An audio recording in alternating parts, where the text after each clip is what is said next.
Comment gérer une femme trop indépendante? Bonjour les amis, j'espère que vous allez bien. Je suis Yannick TM. Vous êtes sur Pépites et Graines de Conscience et je vous invite à vous abonner si c'est la première fois que vous arrivez ici ou alors si ce n'est pas encore fait. Cliquez sur la cloche de notification qui apparaît juste après avoir cliqué sur le bouton s'abonner. Comme ça, chaque nouvelle vidéo que je mets en ligne, vous êtes informé de cette vidéo-là. Alors, si vous vous posez la question de savoir comment gérer une femme trop indépendante, c'est que ça veut dire que vous êtes peut-être dans une relation avec une personne et vous trouvez qu'elle est trop indépendante. Vous êtes un homme, vous aimeriez avoir votre mot à dire dans un certain nombre de choses et vous trouvez que votre femme, en tout cas la personne avec qui vous êtes, tout dépend du stade de votre relation, elle a tendance à faire les choses comme si vous n'existiez pas. C'est-à-dire que c'est le genre de femme que vous avez rencontrée, elle avait appris à se débrouiller seule. En général, ça va peut-être être une femme qui a des enfants, donc avec des activités, il faut s'occuper de chaque enfant, veiller à tous les besoins des différents enfants. Les enfants, ils sont tous différents. Et du coup, c'est quelqu'un qui a un rythme de vie peut-être déjà réglé sur celui de ses enfants et elle ne pense qu'à leur épanouissement. Ça va peut-être être une femme qui a été séparée de quelqu'un et du coup, elle a appris à ne compter que sur elle. Elle a développé son monde là-dessus, elle ne compte sur personne d'autre. Ou une femme qui est peut-être, qui se retrouve veuve par exemple, je n'en sais rien. Ou alors une femme qui a été abandonnée par son mari, qui l'a peut-être trompé, qui est partie avec quelqu'un d'autre. Les situations sont nombreuses. Peu importe. Quelqu'un qui, dans sa vie, fait tout par elle-même, qui a appris à se débrouiller par elle-même, parfois qui travaille, qui a des revenus conséquents ou alors des revenus qui lui permettent de subvenir aux besoins de sa famille.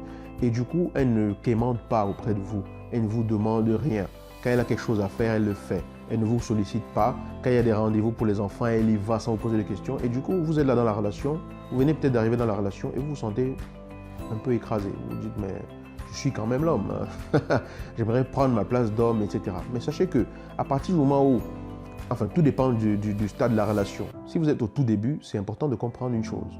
Cette personne, elle s'est construite comme ça parce qu'elle s'est retrouvée seule ou alors parce qu'elle s'est rendue compte à un moment donné qu'elle ne pouvait pas faire confiance à d'autres personnes parce que la confiance a été trahie ou alors parce qu'elle estime qu'il y a des choses qu'elle ne peut mieux faire que si elle le fait elle-même. Ce n'est pas contre vous. Ça, il faut vraiment le comprendre. C'est très important, ce n'est pas contre vous. D'accord?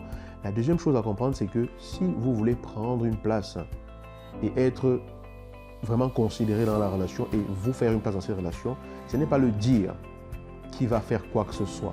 C'est bien, il faut en parler. Il faut en parler dans un ton d'échange, pas de reproche. Il ne faut pas lui reprocher d'être comme ça. Il ne faut pas lui en vouloir d'être comme ça parce qu'elle s'est bâtie comme ça. Elle était seule, donc elle a dû trouver les moyens de vivre comme ça et d'être épanouie comme ça. Maintenant, si vous voulez participer davantage à son épanouissement, vous devez gagner votre place. C'est-à-dire que lorsqu'il y a des choses à faire, vous devez... Ce que moi je vous propose en fait, c'est de vous proposer de faire par exemple telle chose, un rendez-vous, un truc à aller récupérer. Enfin, il y a plusieurs situations, je ne peux pas tout citer, mais de se proposer d'aider spontanément, d'être présent régulièrement, de faire ce que vous dites que vous allez faire, de vous engager et d'être vraiment présent lorsque vous dites que vous allez être présent pour faire quelque chose. Ce n'est qu'ainsi que progressivement, cette personne va se rendre compte qu'elle peut se reposer progressivement sur vous et que cette place va revenir naturellement. Parce que quand elle voit qu'elle est soutenue, quand elle voit qu'elle n'est pas seule, quand elle voit que vous êtes fiable, mais pas que vous venez vous imposer alors que vous n'avez fait aucune preuve, quand elle voit que les preuves sont là et que, parce que les meilleures preuves sont ce que vous accomplissez, vous gagnez sa confiance. Elle ne va laisser une bonne partie de ce qu'elle fait entre vos mains que si elle vous fait vraiment confiance. Et ce n'est pas la confiance, ça ne se commande pas. D'accord? Donc il va falloir user de patience. Vous aimez cette personne, elle vous plaît, vous tenez à elle, vous avez à vous apprendre à vous connaître, la relation est peut-être au début, vous devez apprendre à comprendre son monde et à en faire partie et inspirer progressivement confiance. Et c'est ainsi qu'au fur et à mesure, elle va lâcher les rênes de ce qui était entre ses mains entièrement jusqu'ici pour que vous puissiez participer. C'est ainsi qu'au fur et à mesure, vous allez prendre votre place d'action masculine dans le couple, d'homme dans le couple. Quand je dis homme, ce n'est pas que vous allez venir dominer ou que vous allez venir commander ou que vous allez venir pour être le chef. Ça veut dire que vous allez tout simplement venir prendre le pôle masculin de la relation pour remplir ce pôle-là et qu'elle n'ait pas besoin d'avoir à remplir les deux pôles. Mais ça demande de la patience de votre part, ça demande de la compréhension, ça demande de l'implication de votre part. Parce que si vous cherchez absolument à ce qu'elle lâche tout entre vos mains, vous risquez de briser l'équilibre qu'elle avait. Vous n'avez pas le droit de briser l'équilibre qu'elle avait. Il faut juste que vous soyez capable de pouvoir exister dans la proximité d'une personne qui a développé cette liberté, cette indépendance. Parce que cette personne l'a développé parce qu'elle en avait besoin. D'accord? Elle l'a développé parce qu'il fallait qu'elle s'adapte à une situation probablement. Vous comprenez? Donc, venir vouloir tout casser comme ça n'aidera personne. Il faut plutôt montrer que vous êtes à la hauteur.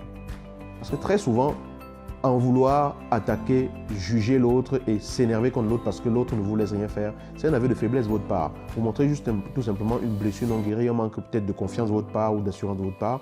Parce que si vous tenez à cette personne, vous n'avez pas besoin de vous énerver vis-à-vis d'elle, mais vous prenez progressivement votre place. Vous prenez progressivement votre place, c'est un processus. Bon, ceci étant dit, j'aimerais quand même attirer l'attention des femmes sur un fait. Les hommes n'aiment pas que l'on ait tendance à vouloir tout contrôler. Vous comprenez? S'il arrive dans votre vie et que vous aviez un rythme de vie à un certain moment donné, il est important que vous lui montriez à un moment donné qu'il compte. Donc le fait de demander par exemple son avis sur certaines questions lui ouvre la porte et l'autorise à pouvoir dire ce qu'il... Alors, bon, ma caméra s'est plantée et du coup je n'ai pas pu finir la vidéo immédiatement et du coup je l'ai fini bien après. Mais ce que je voulais vous dire par là, mesdames, c'est que en invitant l'autre à vous donner son avis, en lui parlant des situations auxquelles vous faites face, en lui parlant des situations dans lesquelles vous pourrez avoir besoin de lui en demandant son avis, vous ouvrez la porte et vous l'invitez à prendre une place dans l'échiquier de votre vie. Vous l'invitez à pouvoir occuper la place qui pourrait lui revenir si jamais il réussit à l'obtenir. Vous comprenez? Voilà, donc ça c'est une vidéo juste pour attirer l'attention sur le fait que c'est pas intéressant d'arriver dans la vie d'une personne en voulant s'imposer, en voulant dire « je suis l'homme, ça doit être comme ça ». Non, votre place, vous devez la gagner. Et il est important que, en cheminant ensemble, on apprenne l'un l'autre à se connaître, à trouver l'équilibre et que finalement chacun puisse atteindre la place qui est la sienne et surtout puisse assumer vraiment cette place-là. Il ne s'agit pas d'arriver là, de prendre les rênes et puis par la suite de tout balancer et de disparaître parce que l'on est dépassé par la situation.